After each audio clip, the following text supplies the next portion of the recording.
salió el sol, damos paso ya a la primera emisión de TVC Noticias con información política. Pero el frío sigue, 9 grados centígrados tiene la ciudad de Quito en este día martes 21, que es su día que está empezando. Le traiga las cosas que tanto está buscando, desayune rico, haga ejercicio, que de nuestra parte vamos a contarles qué ha sucedido en este país en las últimas 24 horas en la parte política. Actualizarles la información, las Fuerzas Armadas ejecutaron una segunda operación militar consecutiva en la provincia de Imbabura. Allí capturaron a 5 presuntos miembros del Frente Oliver Sinisterra. Estos son vinculados, ojo, a la minería ilegal en esta zona que se ha vuelto el foco de esto, Buenos Aires. El gobierno señala que mantendrá la lucha frontal, como no puede ser de otra manera, contra esta actividad ilícita. Veamos.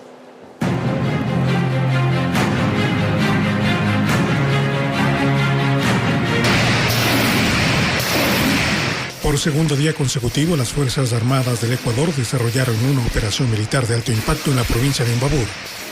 La intervención ejecutada este 20 de octubre por el ejército ecuatoriano en coordinación con inteligencia militar tuvo lugar en la zona minera norte, en las inmediaciones de las minas Vieja y El Olivo, en la parroquia de Buenos Aires, donde se aprehendió a 5 individuos presuntamente vinculados al Frente Oliver Sinisterra. El operativo permitió neutralizar actividades relacionadas con grupos armados ilegales y con la minería ilegal que se expandía en el área. En el lugar se decomisó un arsenal compuesto por armas, municiones, chalecos de combate pertenecientes a las fuerzas militares colombianas, una mochila, una pañoleta pixelada con logo de contraguerrillas. Las 5 personas aprehendidas fueron extraídas vía aérea desde la zona minera y entregadas a las autoridades competentes para los trámites legales correspondientes. El ministro del Interior, John Reinberg, destacó que el Ejecutivo mantendrá la lucha frontal contra la minería ilegal, no solo en Buenos Aires, sino en otros puntos del país. Nada ni nadie nos va a detener a atacar a la minería ilegal y eso hemos sido sumamente claros. Y lo vamos a seguir haciendo no solamente en Buenos Aires, sino en otros sectores del Ecuador. El ministro señaló además que los recientes atentados con coches bomba estarían relacionados con estructuras de delincuencia organizada que operan en torno a las explotaciones ilegales de minerales. Vamos a combatir la minería ilegal.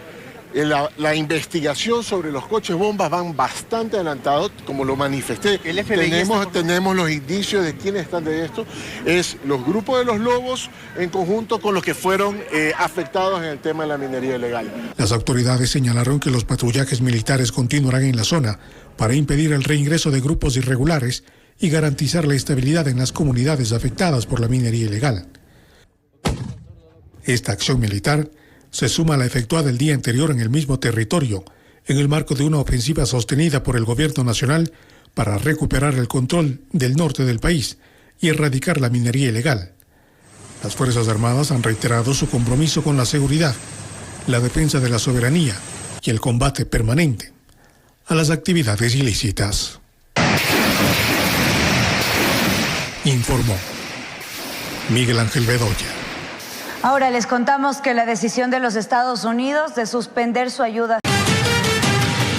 Y sin duda esto preocupa a todo el país. Las paralizaciones en Imbabura continúan sin solución, generando pérdidas que alcanzan los $70 millones. El sector productivo pide al gobierno retomar el diálogo y desbloquear las vías para frenar la caída de la economía local. Miremos. Aquí cierran todos de nada, amigo. Con eso... La provincia de Imbabura inició esta semana su 5ª jornada consecutiva de paralizaciones, sin que existan acuerdos ni diálogos efectivos que permitan superar esta crisis.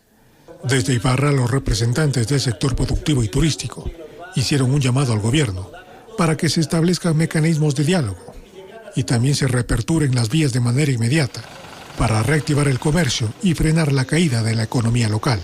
Nuestra protesta y nuestro llamado al gobierno nacional a que tome una definición, o reinicie el diálogo o abre definitivamente la E35. No podemos permanecer un día más aislados acá en Imbabura. El gobierno anunció la suspensión definitiva de las mesas de diálogo, tras señalar el incumplimiento de los acuerdos alcanzados días atrás. Ellos debieron haber abierto las vías, era el primer punto del acuerdo que lo anunciaron en una rueda de prensa, cual todos ustedes participaron, y ni siquiera llegaron a ese punto. Mientras tanto, en Otavalo, la tensión se mantiene. Encapuchados recorrían nuevamente el centro de la ciudad, obligando a los comerciantes a cerrar sus negocios. Bueno, los negocios prácticamente, sus ventas han bajado definitivamente, diría casi a cero. Porque hay locales que prácticamente que abren unas 2 horas, pero no hay clientes. En Cotacachi, los habitantes claman libertad y retorno a la normalidad. Afirman estar cansados de las restricciones y hasta la quiebra de sus negocios. El sector turístico ha sido uno de los más afectados en el cantón. Como usted puede ver, nuestras instalaciones han permanecido vacías durante todo este tiempo. Hay muchos locales que ya han cerrado sus puertas y hay otros que están por cerrar. A varios millones de dólares alcanzarían las pérdidas registradas en esta provincia durante 4 semanas de paralizaciones. Más o menos 70 millones de dólares ha perdido la provincia de Imbabura en el sector comercial, turístico, productivo, de servicios, textil, manufacturero, artesanal, etc. El ministro del Interior, John Reinberg, reiteró que no habrá más conversaciones hasta que los actores responsables de los cierres cumplan los compromisos asumidos. Nosotros no vamos a hablar directamente con nadie. Estuvimos hablando con ellos. Estuvimos en una mesa como gobierno. Llegamos a acuerdos y eso no se respetó. Con más de 4 semanas de bloqueos, Imbabura vive uno de los periodos de mayor paralización de los últimos años. En un escenario donde la incertidumbre y la frustración crecen, mientras el diálogo se aleja y las pérdidas económicas continúan en aumento, informó Miguel Ángel Bedoya. La ruptura del diálogo entre el Ejecutivo y el movimiento indígena de Imbabura prolonga por una semana más el paro que enfrenta esa localidad. El gabinete de Daniel Noboa aseguró que no tiene previsto retomar las negociaciones mientras existan bloqueos en las vías y principalmente actos violentos por parte de manifestantes. Álvaro Terán nos trae el informe. Las mesas de diálogo con las que se buscaba levantar el paro en Imbabura no se instalaron este lunes, tal como se había previsto la semana pasada. En la víspera de este encuentro, el gobierno nacional resolvió no participar del encuentro por falta de condiciones e imposiciones por parte de los manifestantes. Nos cambian completamente los actores, pero no vamos a llegar con otras condiciones. Y finalmente lo que más, obviamente, nos ha decepcionado es el hecho de que no se ha cumplido la apertura de vías. El Ejecutivo dice que los líderes del movimiento indígena cambiaron unilateralmente las condiciones del diálogo, incumplieron los acuerdos básicos para llevar a cabo negociaciones e incluyeron propuestas inviables. No nos podemos comprometer, como por ejemplo a liberar a 12 personas que se encuentran presas. Eso quiere decir que quieren que haya una injerencia en la función judicial y eso es algo que claramente no va a ser un compromiso. La Confederación de Nacionalidades Indígenas del Ecuador, CONAIE, asegura que el gobierno rompió con el diálogo y que tampoco negociarán si continúa la represión y la criminalización de la protesta social. El gobierno no escucha las demandas del pueblo. La salida a la crisis requiere un diálogo nacional, público y transparente, mencionan en un comunicado.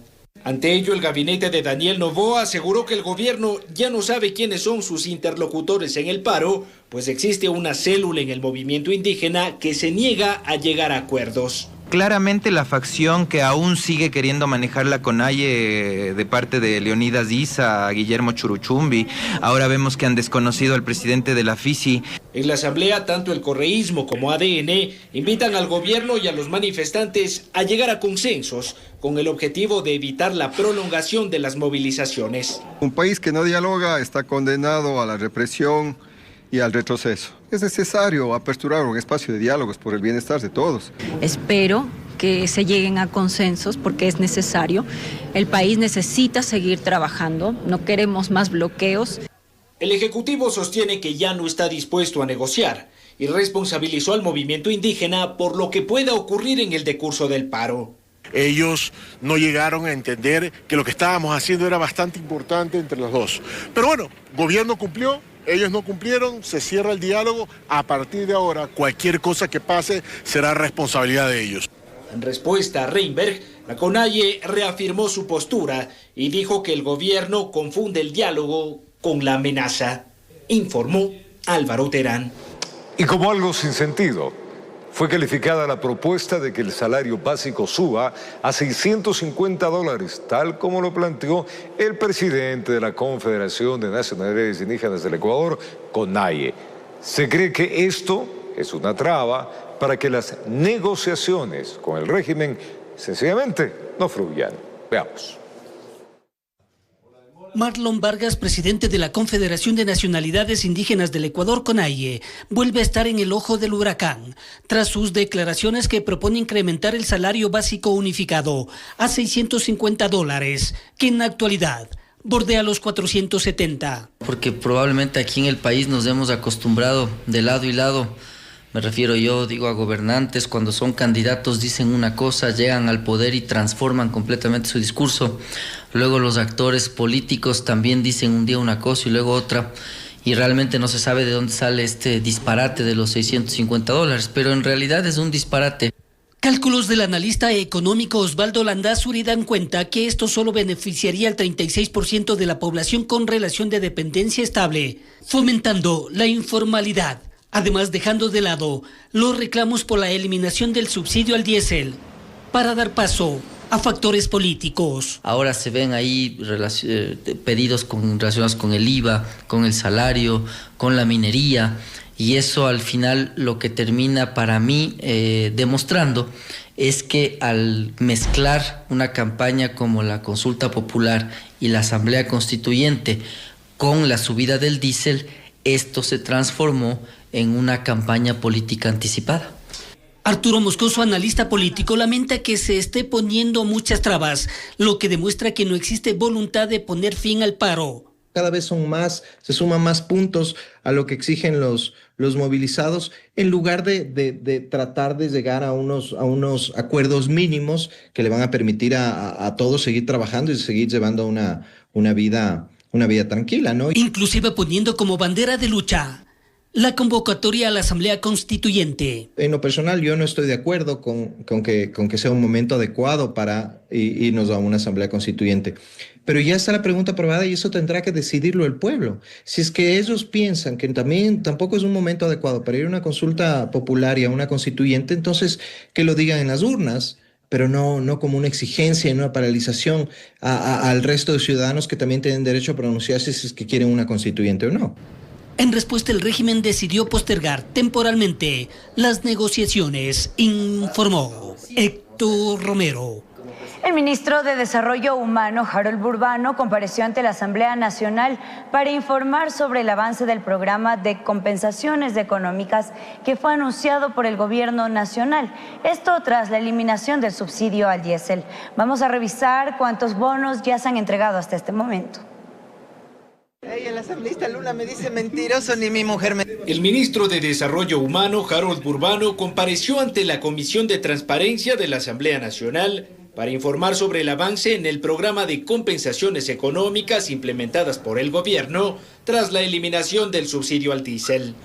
Burbano señaló que hasta el momento 16.900 transportistas del sector público y comercial han accedido al paquete de compensaciones. Hasta este momento tiene una ejecución de cerca de 20.500.000 dólares más o menos. El Ministerio de Infraestructura y Transporte se encuentra realizando los contactos pertinentes para poder llegar hasta diciembre a la totalidad de este padrón. Por otra parte, el bono raíces destinado para agricultores lleva al momento 83.260 beneficiarios con una inversión de $72 millones. Además, se presupuestaron 70 millones adicionales para la entrega de bonos a 55.000 ecuatorianos. La oposición denunció un proceso inflacionario tras la expedición del decreto 126 y consultó al gobierno si los precios continuarán incrementando una vez que finalice el plazo de compensaciones para transportistas. El costo de hora de un tractor para labores agrícolas subió de 18 a 25 dólares. ¿Cómo se va a compensar para que no se incremente el costo de la transportación? Este incentivo no es que va a terminar en 6 meses, no es que va a terminar en un año, sino que es necesario que en 6 meses, 8 meses o un año nos sigamos sentando para que este uso eficiente de los recursos se vuelva constante. El oficialismo insistió en la necesidad de focalizar, transparentar y redirigir los subsidios. El correísmo, en cambio, duda de la eficiencia e inversión social de esta medida. Representan en 50 años cerca de $90.000 millones que solamente se beneficiaban quienes contrabandeaban y se enriquecieron con él. Cuando se aprobó el presupuesto no se tenía contemplado ni la eliminación de subsidios y tampoco este incremento de bonos. Incluso puede incidir además en los recursos que en este caso le pertenecen por ley a la salud, a la educación. La oposición también denunció la intermitencia en el funcionamiento del sistema de inscripción de beneficiarios para acceder a las compensaciones. Ante ello, Burbano señaló que los pagos están en marcha y que este 20 de octubre se realizó el segundo desembolso para los transportistas inscritos. Informó Álvaro Terán.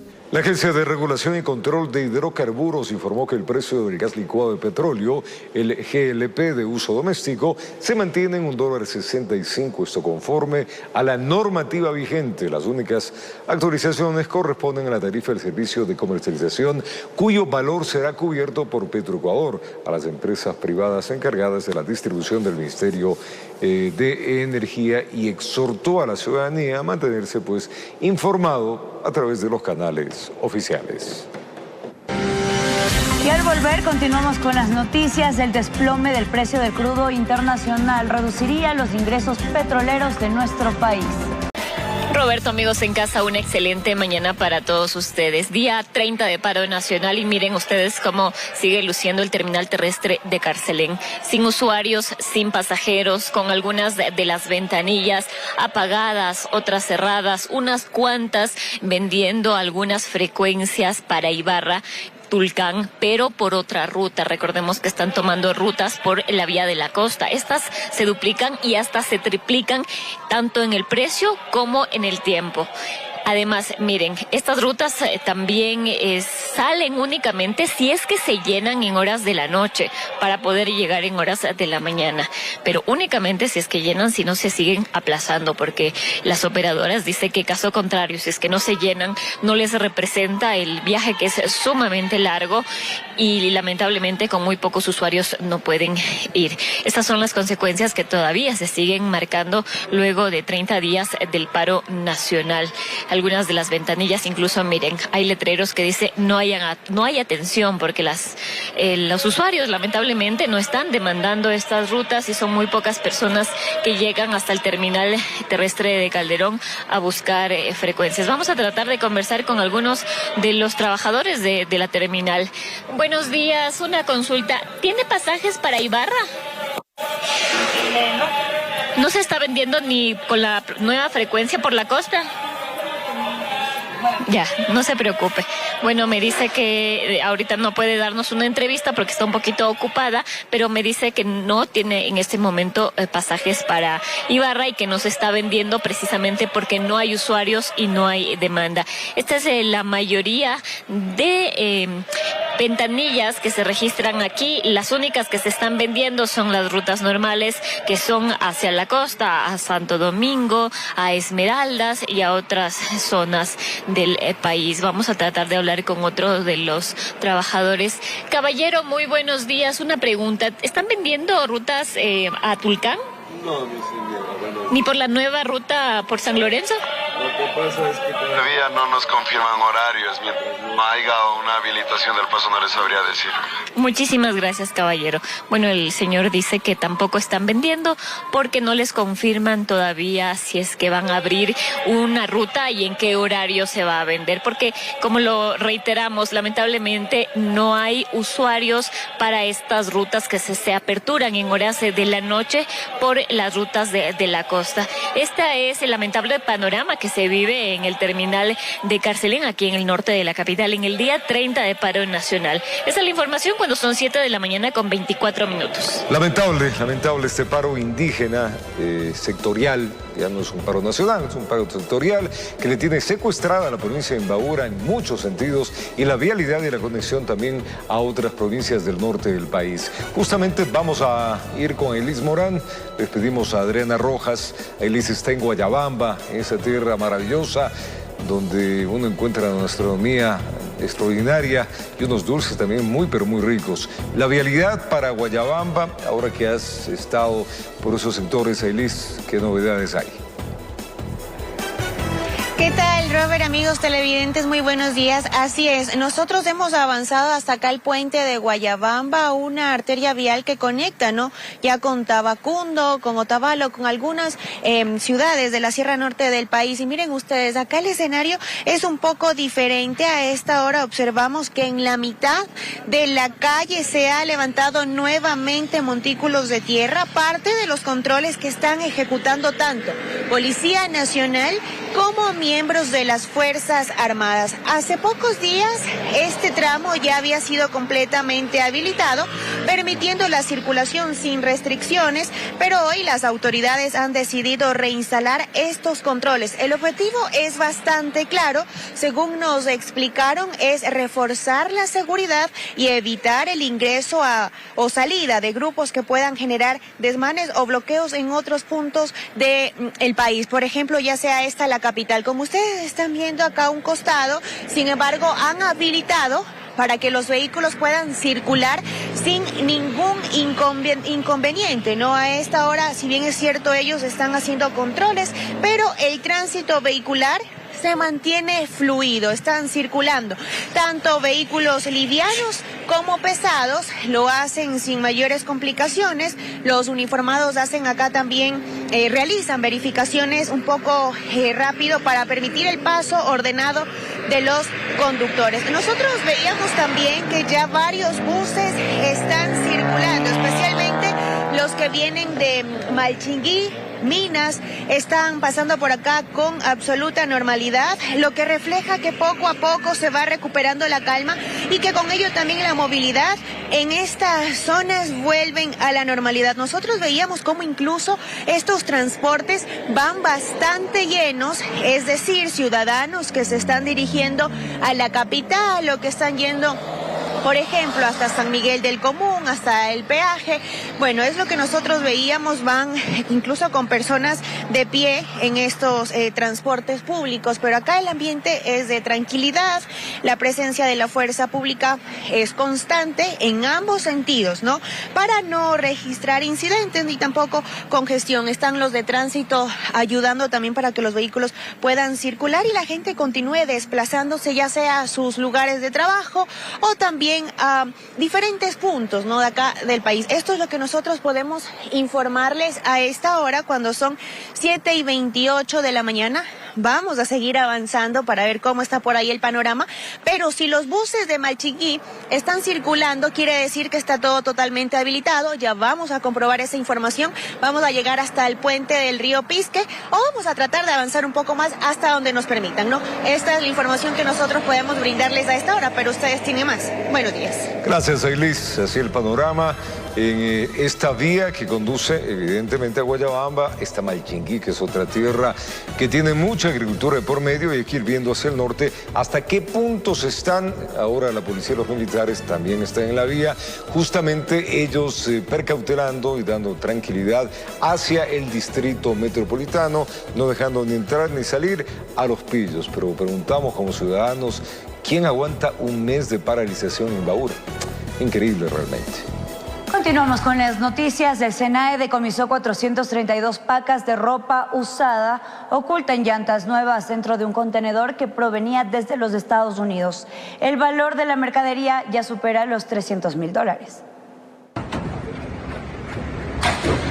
Durante un control en uno de los principales puertos de Guayaquil, el Servicio Nacional de Aduana del Ecuador, con el apoyo de la Marina y mediante el sistema de análisis de riesgos Palantir, detectó irregularidades en un contenedor proveniente de Estados Unidos. El contenedor, cuya carga había sido declarada oficialmente como llantas nuevas, presentó diferencias significativas entre el peso declarado y el peso real. Ante la alerta reportada este lunes, las autoridades procedieron a inmovilizar la carga y realizar una inspección física completa. Durante la revisión, los funcionarios se dieron cuenta que 117 llantas nuevas habían sido utilizadas como pantalla para ocultar aproximadamente 432 pacas de ropa usada, mercadería cuya importación es prohibida. Además, se hallaron televisores dentro del contenedor. El valor total de lo decomisado supera los $393.000, incluyendo la ropa, llantas y equipos electrónicos.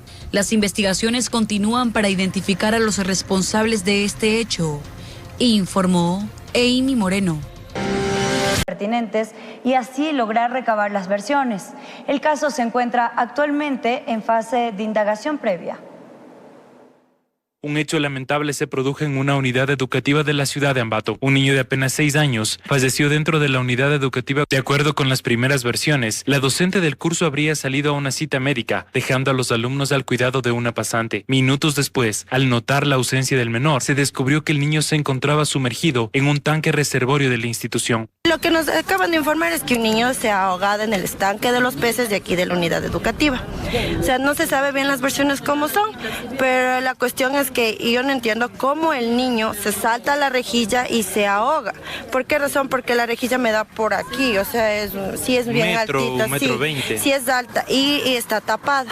Y ahora lo que es el ejemplo de los niños mayores, de los niños ya o sea, las personas los estudiantes grandes ya y ellos se trepan, se lanzan para cogerse a los peces. Entonces el ejemplo de ellos ven los niños chiquitos.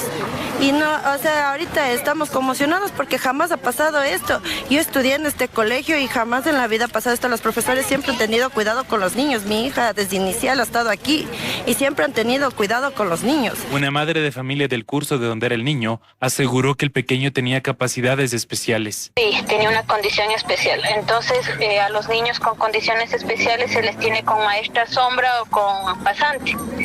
Y lo cual el niño no ha contado ni con la maestra ni con la maestra sombra, nada, ha estado solo el niño. Y como él tenía una condición especial, estos niños son bastante inquietos. ¿Ya? Y se ha ido al agua. Y como es súper profundo ese lago que tiene la institución, se cayó y ya no ha podido salir. Las autoridades de la institución no emitieron ningún criterio sobre este tema. La policía recabó varias versiones mientras se continúa con la investigación. Desde la ciudad de Ambato, informó Hugo Sánchez.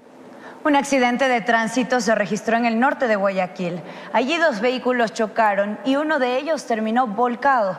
El conductor de los automotores implicados resultó herido. El siniestro vial ocurrió cerca de las 11 de la mañana de este lunes en la calle Demetrio Aguilera, entre la avenida Isidro Ayora y la avenida Guillermo Pareja, en el sector de la Ciudadela La Alborada, quinta etapa, en el norte de la urbe porteña. Un auto rojo impactó a otro de color plateado y luego se volcó. Testigos y familiares de los conductores implicados dan su versión. Tú puedes venir aquí en esta vía. Quien sale está rompiendo ¿cómo se llama? La vía. Esa es la verdad. ¿Quién está en la vía? Sí, ahí tiene grabado, sí. Cuando se dé cuenta, ahí va a salir la grabación. Pues él estaba parqueado ahí y él iba a salir y en eso viene a velocidad el carro rojo rechinando las llantas, venía. Dice el señor que se distrajo y se le fue encima porque miren, la evidencia está el carro. El carro estaba ahí y lo mandó de frente. El conductor del vehículo que terminó volcado resultó herido y fue llevado a un hospital. Elementos del cuerpo de bomberos y agentes de la ATM llegaron al sitio para atender la emergencia e iniciar las investigaciones para determinar responsabilidades. Moradores del sector afirman que esa calle se ha vuelto muy peligrosa para los peatones. Aquí la gente pasa a velocidad porque aquí piensan que es carretera. Aquí pasa la gente a velocidad, no respeta. Aquí da miedo porque si las motos nomás que pasan es volando.